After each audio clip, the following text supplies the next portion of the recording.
question de Nicolas Briffaut. Bonsoir Monsieur Asselineau. Ma question est la suivante. Même si cette décision fut prise par référendum, ne pensez-vous pas revenir sur les mandats présidentiels et les repasser à 7 ans? Cela redonnera du pouvoir au président et laissera une plus grande marge de manœuvre aux élus qui veulent changer les choses, puisqu'on sait que même 7 ans, c'est très court pour de bonnes réformes. Alors je suis un peu... c'est bien, il y a des questions très diverses. Je suis un peu embarrassé pour répondre, parce que fondamentalement, je suis d'accord avec ce que dit M. Briffaut, je crois. Je pense que c'était une bêtise de passer du septennat au quinquennat. Je pense que c'était une erreur, pour plusieurs raisons. D'abord parce que le septennat, effectivement, donnait à un président une durée significative pour agir. Le quinquennat, on l'a vu, c'est quand même assez bref, finalement. Deuxièmement, cette durée pour agir permet justement de ne pas dépendre constamment de l'air du temps.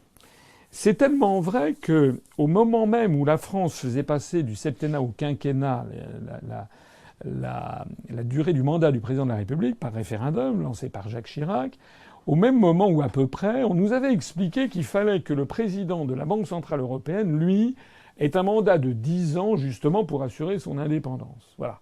Les gens qui me disent « Oui, mais vous comprenez, un mandat de 7 ans, c'est beaucoup trop long pour le président de la République, il faut faire beaucoup plus court. » Voilà. Ces mêmes personnes ne me disent jamais « Mais quel est le mandat, par exemple, de George Soros ? Quel est le mandat de David Rockefeller ?» Ce sont des gens à vie. Il y a à vie des gens qui sont là à la tête ou de grands... Quel est le mandat du président de Goldman Sachs ? Quel est le mandat de M. Peters ? Quelle est la durée du mandat de M. Peter Sutherland chez Goldman Sachs, etc. En fait, nous avons affaire à des chefs d'entreprise ou des dirigeants de grands groupes financiers qui, eux, sont parfois à la tête d'une entreprise ou d'un grand mandat pendant 10 ans, 15 ans, 20 ans. Ça leur assure une extraordinaire pérennité et ça leur assure justement du pouvoir face aux chefs d'État qui circulent. Voilà.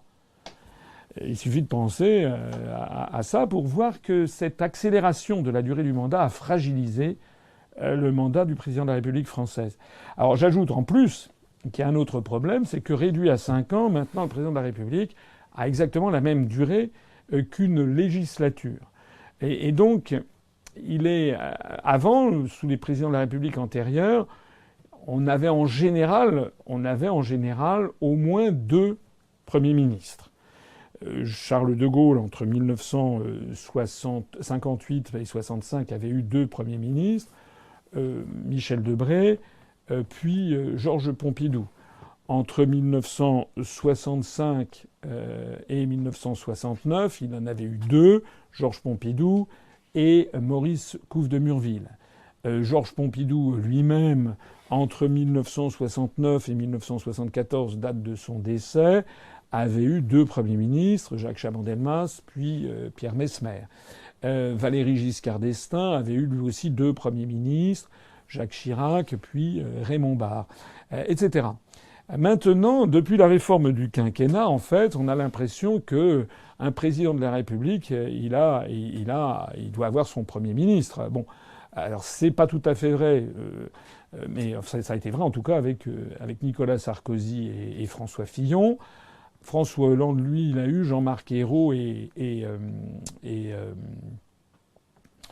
Manuel Valls, j'allais l'oublier celui-là, Emmanuel Valls comme Premier ministre. Bon, donc c'est pas tout forcément vrai ce que je dis, mais il y a quand même plutôt tendance à avoir un chevauchement du président et du Premier ministre, parce que la durée de 5 ans est assez brève. Et puis surtout, il y a également le chevauchement de la durée du mandat du président et de la durée du mandat de la législature.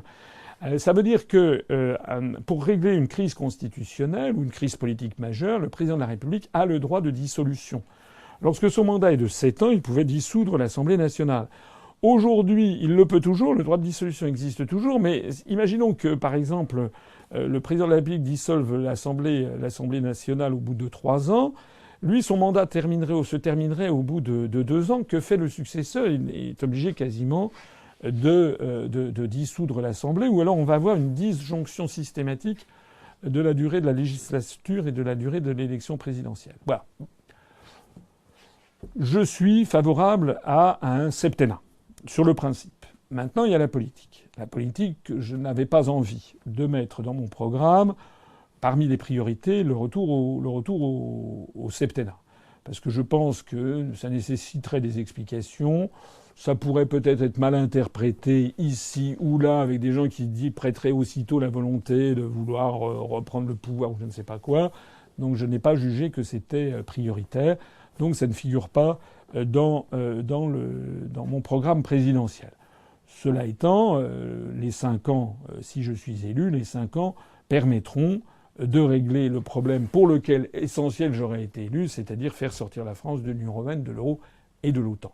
Et puis après, bon, on verra. Éventuellement, pourquoi pas, éventuellement réfléchir à ça, mais en tout cas, ça n'est pas dans mon programme immédiat.